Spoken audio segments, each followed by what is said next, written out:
വ്യാപാർ ആപ്ലിക്കേഷൻ്റെ ഒരു quick demo ആണ് നമ്മളിവിടെ ഇന്ന് നോക്കാൻ പോകുന്നത്. വ്യാപാറിൻ്റെ ഡാഷ്ബോർഡ് ഈ രീതിയിലാണ് വരുന്നത്. ഡാഷ്ബോർഡിൽ എന്തൊക്കെ ഫീച്ചേഴ്സ് ഉണ്ടെന്ന് നമുക്ക് നോക്കാം. ആദ്യം നമുക്ക് ലെഫ്റ്റ് സൈഡിൽ നോക്കാം. ഹോം ബട്ടൺ ആണ് ഇനിഷ്യലി വരുന്നത്. ഹോം ബട്ടൺ താഴെ പാർട്ടി ഡീറ്റെയിൽസ്. നമുക്ക് പുതിയ പാർട്ടി ആഡ് ചെയ്യാനും അതുപോലെ തന്നെ പാർട്ടി ഡീറ്റെയിൽസും താഴെ ലോയൽറ്റി പോയിൻറ്റ്സ് വരുന്നുണ്ട്. അതിനെക്കുറിച്ച് നമ്മൾ വേറെ ഒരു വീഡിയോ ചെയ്തിട്ടുണ്ട്. നെക്സ്റ്റ് വരുന്നത് ഐറ്റംസ് ആണ്. ഐറ്റം എങ്ങനെ ആഡ് ചെയ്യാം എന്നുള്ള ഡീറ്റെയിൽസ് ആണ് അതിൽ വരുന്നത്. പിന്നെ വരുന്നത് സെയിൽസ് ആണ്. സെയിൽസിൽ വരുന്നത് sales invoice, estimate and quotation, payment in, sales order, delivery challan, sales return. ഇത്രയും ഫീച്ചേഴ്സാണ് സെയിൽസിൻ്റെ രീതിയിൽ വരുന്നത്. പിന്നെ വരുന്നത് പർച്ചേസ് ആൻഡ് എക്സ്പെൻസ് ആണ്. അതിൽ പർച്ചേസ് ബില്ല് വരുന്നുണ്ട്, പർച്ചേസ് പേയ്മെൻറ്റ് ഔട്ട് വരുന്നുണ്ട്, എക്സ്പെൻസ് വരുന്നുണ്ട്, പർച്ചേസ് ഓർഡർ, പർച്ചേസ് റിട്ടേൺ. ഇത്രയും കാര്യങ്ങളാണ് അപ്പോൾ പർച്ചേസ് ആൻഡ് എക്സ്പെൻസിൽ വരുന്നത്. നെക്സ്റ്റ് വരുന്നത് cash and bank details add ചെയ്യാനുള്ള ഓപ്ഷനാണ് ഇതിൽ വരുന്നത്. Bank account, cash in hand, cheques, loan accounts എന്നീ ഡീറ്റെയിലുകൾ നമുക്കിവിടെ എൻ്റർ ചെയ്യാം. നെക്സ്റ്റ് വരുന്ന റിപ്പോർട്ടാണ്. റിപ്പോർട്ട് നമ്മൾ ഡീറ്റെയിൽ ആയിട്ട് വേറെ നോക്കുന്നതാണ്. നെക്സ്റ്റ് നമ്മൾ നോക്കുന്നത് sync and share and backup ആണ്.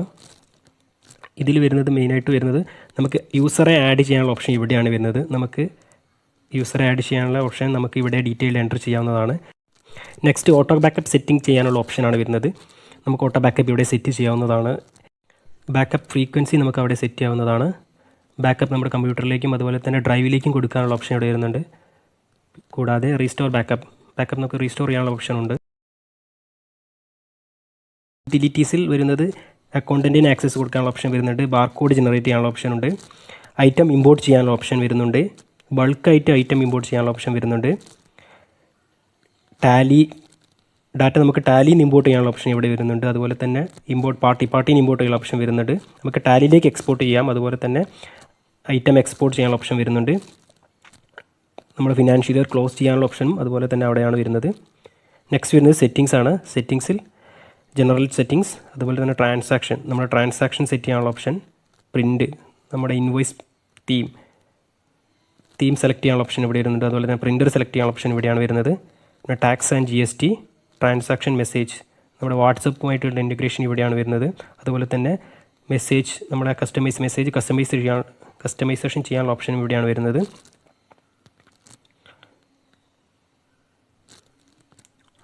നെക്സ്റ്റ് വരുന്നത് പാർട്ടിയെ സെറ്റിംഗ്സ്. നമുക്ക് ഡീറ്റെയിൽസും കാര്യങ്ങളും ആഡ് ചെയ്യാനും പാർട്ടി സെറ്റിംഗ്സ് അവിടെ വരുന്നുണ്ട്. ഐറ്റംസിൻ്റെ സെറ്റിംഗ്സ് ഇവിടെയാണ് വരുന്നത്. നെക്സ്റ്റ് സർവീസ് സെക്ടർ ആണെങ്കിൽ സർവീസ് റിമൈൻഡർ സെറ്റ് ചെയ്യാനുള്ള ഓപ്ഷൻ ഇവിടെ വരുന്നുണ്ട്. നെക്സ്റ്റ് വരുന്നത് പ്ലാൻ ഇൻഫോ ആണ്. പ്ലാൻ ഇൻഫോയിൽ ക്ലിക്ക് ചെയ്ത് കഴിഞ്ഞാൽ നമ്മുടെ കറണ്ട് പ്ലാൻ ഏതാണെന്ന് നമുക്ക് ഇവിടെ ഡീറ്റെയിൽസും കാര്യങ്ങളും അറിയാൻ കഴിയുന്നതാണ്. കറണ്ട് പ്ലാനിൽ നമ്മുടെ പ്ലാൻ ഏതാണെന്നുള്ളത് നമുക്ക് അവിടെ അറിയാൻ കഴിയുന്നതാണ്. നെക്സ്റ്റ് നമ്മൾ ഐറ്റം എങ്ങനെ ആഡ് ചെയ്യാം എന്നുള്ളത് നോക്കാം. ഐറ്റംസ് ബട്ടണിൽ ക്ലിക്ക് ചെയ്യുക. തുടർന്ന് വരുന്ന വിൻഡോയിൽ ഐറ്റം ഡീറ്റെയിൽസ് എൻ്റർ ചെയ്യാം. സർവീസ് ആണെങ്കിൽ സർവീസ് ബട്ടൺ എനേബിൾ ചെയ്യാം. നെക്സ്റ്റ് HSN കോഡ് എൻ്റർ ചെയ്യാനുള്ള ഓപ്ഷനാണ് വരുന്നത്. യൂണിറ്റ് സെലക്ട് ചെയ്യാനുള്ള ഓപ്ഷൻ ഉണ്ട്. ഇമേജ് ആഡ് ചെയ്യാനുള്ള ഓപ്ഷൻ ഉണ്ട്. കാറ്റഗറി സെലക്ട് ചെയ്യാം. ഐറ്റം കോഡ് ദാറ്റ് മീൻസ് ബാർകോഡാണ്. പിന്നെ സെയിൽസ് പ്രൈസ്, ഡിസ്കൗണ്ട് ആഡ് ചെയ്യാനുള്ള ഓപ്ഷൻ ഉണ്ട്. ഹോൾസെയിൽ പ്രൈസ് ആഡ് ചെയ്യാനുള്ള ഓപ്ഷൻ ഉണ്ട്.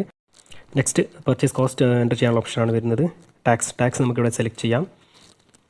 നെക്സ്റ്റ് സ്റ്റോക്ക് ആഡ് ചെയ്യാനുള്ള ഓപ്ഷനാണ് വരുന്നത്. ഓപ്പണിംഗ് ക്വാണ്ടിറ്റി എൻ്റർ ചെയ്യാം. മിനിമം സ്റ്റോക്ക് ടു മെയിൻ്റെയിനിൽ മിനിമം സ്റ്റോക്ക് എൻ്റർ ചെയ്യാം. സ്റ്റോക്ക് ലൊക്കേഷൻ എൻ്റർ ചെയ്യാനുള്ള ഓപ്ഷൻ ഉണ്ട്. ഡീറ്റെയിൽസ് എൻ്റർ ചെയ്തതിന് ശേഷം താഴെ കാണുന്ന സേവ് ബട്ടൺ ക്ലിക്ക് ചെയ്യുന്നതോടുകൂടെ ഐറ്റം ഡീറ്റെയിൽസ് എൻ്റർ ആവുന്നതാണ്. പർച്ചേസ് ബിൽ എൻ്റർ ചെയ്യുന്നത് എങ്ങനെയാണെന്ന് നോക്കാം. മുകളിൽ കാണുന്ന ആഡ് പർച്ചേസ് ബട്ടൺ ക്ലിക്ക് ചെയ്യുക. തുടർന്ന് വരുന്ന പർച്ചേസ് ബിൽ വിൻഡോയിൽ പാർട്ടി നെയിം സെലക്ട് ചെയ്യുക. ഐറ്റം നെയിം സെലക്ട് ചെയ്യുക. ക്വാണ്ടിറ്റി എൻ്റർ ചെയ്യുക. പ്രൈസ്, ടാക്സ് എന്നിവ ഐറ്റം ആഡ് ചെയ്യുമ്പോൾ ആഡ് ചെയ്തതാണെങ്കിൽ ഓട്ടോമാറ്റിക് ഇവിടെ ലോഡായി വരുന്നതാണ്. അല്ലെങ്കിൽ മാനുവലി എൻ്റർ ചെയ്യുക. സേവ് ചെയ്യാനായി സേവ് ബട്ടൺ ക്ലിക്ക് ചെയ്യുക. നെക്സ്റ്റ് നമുക്കൊരു സെയിൽ ബിൽ എങ്ങനെ എൻ്റർ ചെയ്യാമെന്ന് നോക്കാം.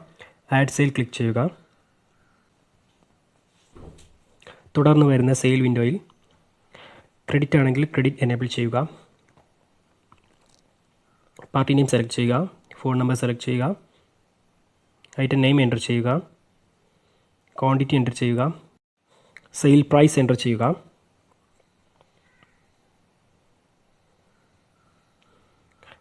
സേവ് ചെയ്യാനായി സേവ് ബട്ടൺ ക്ലിക്ക് ചെയ്യുക. ശേഷം ബിൽ ഫോർമാറ്റ് പ്രിവ്യൂ ഓപ്പൺ ആയി വരുന്നതാണ്. ബിൽ നമുക്ക് വാട്സപ്പ് വഴി കസ്റ്റമർക്ക് സെൻഡ് ചെയ്ത് കൊടുക്കാം. വാട്സപ്പ് കൂടാതെ മെയിൽ വഴിയും മെസ്സേജായും കസ്റ്റമർക്ക് നമുക്ക് ബിൽ സെൻഡ് ചെയ്ത് കൊടുക്കാവുന്നതാണ്. നെക്സ്റ്റ് നമുക്ക് റിപ്പോർട്ടിൽ ഏതൊക്കെ റിപ്പോർട്ടുകളാണ് വരുന്നത് നോക്കാം. റിപ്പോർട്ടിൽ ക്ലിക്ക് ചെയ്യുക. ഇനീഷ്യലി നമുക്ക് വരുന്നത് sale report, purchase report, day book, all transaction report, profit and loss, bill wise profit, cash flow, trial balance report, balance sheet, party statement, party wise profit and loss, all party report, GST, GSTR1, GSTR2, GSTR3B, അങ്ങനെ GST പരമായിട്ട് എല്ലാ റിപ്പോർട്ടുകളും വരുന്നുണ്ട്. Stock റിപ്പോർട്ടിൽ stock summary, item wise profit and loss, low stock summary, stock details, item wise discount, bank statement, discount report, ടാക്സസിൽ GSTR report, TCS report, TDS report, expense report, sale purchase order report. കൂടാതെ അഡീഷണലായി വരുന്നൊരു ഫീച്ചറാണ് grow your business. ഇത് 2 ഫീച്ചറാണ് വരുന്നത്. WhatsApp marketing and online store. WhatsApp മാർക്കറ്റിംഗിൽ special day posters available ആണ്. New year, Christmas, Ramzan, Vishu, Onam തുടങ്ങിയ ആഘോഷങ്ങളുടെ പോസ്റ്റർ അവൈലബിൾ ആണ്. നമുക്ക് നമ്മുടെ ബിസിനസ് നെയിമും കോൺടാക്റ്റ് നമ്പറും അഡ്രസ്സും ആഡ് ചെയ്ത് നമ്മുടെ ബിസിനസ് മാർക്കറ്റിങ്ങിന് ഉപയോഗിക്കാവുന്നതാണ്. അടുത്തതായി വരുന്നത് ഒരു ഓൺലൈൻ സ്റ്റോറാണ്. നമ്മുടെ പ്രോഡക്റ്റിലെല്ലാം നമുക്കൊരു ഓൺലൈൻ സ്റ്റോറായിട്ട് ക്രിയേറ്റ് ചെയ്യാം. ഈ ഓൺലൈൻ സ്റ്റോർ നമുക്ക് കസ്റ്റമറിലേക്ക് സെൻഡ് ചെയ്ത് കൊടുത്ത് കസ്റ്റമേഴ്സിന് ഓൺലൈൻ വഴി നമ്മുടെ പ്രോഡക്റ്റ് പർച്ചേസ് ചെയ്യാനുള്ളൊരു അവസരം നമുക്ക് ഒരുക്കി കൊടുക്കാവുന്നതാണ്. കസ്റ്റമേഴ്സ് ഓർഡർ ചെയ്യുന്ന ഐറ്റംസ് നമ്മുടെ വാട്സപ്പിലേക്ക് ഓർഡർ മെസ്സേജായിട്ട് നമുക്ക് ലഭിക്കുന്നതാണ്. ഇത് തികച്ചും ഫ്രീ ആയി വ്യാപാർ കസ്റ്റമേഴ്സിന് പ്രൊവൈഡ് ചെയ്യുന്നൊരു ഫീച്ചറാണ്. ഇതുവഴി നമ്മുടെ പ്രോഡക്റ്റ് കൂടുതൽ കസ്റ്റമേഴ്സിലേക്ക് നമ്മുടെ ഓൺലൈൻ സ്റ്റോർ വഴി എത്തിക്കാവുന്നതാണ്.